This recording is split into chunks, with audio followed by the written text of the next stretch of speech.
Ready to unlock a world of delicious orange chicken and savory noodles without breaking the bank using your Panda Express gift card?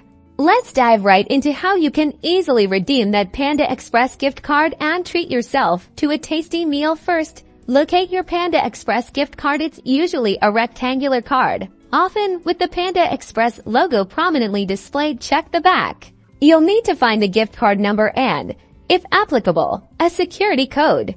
Now for the exciting part, ordering. You have two main options: heading to your local Panda Express restaurant or potentially ordering online. If you're ordering in store, simply browse the menu, make your delicious selections, and let the cashier know you'll be using a gift card to pay. Hand them the gift card. When prompted, they will swipe or manually enter the gift card information to deduct the purchase amount.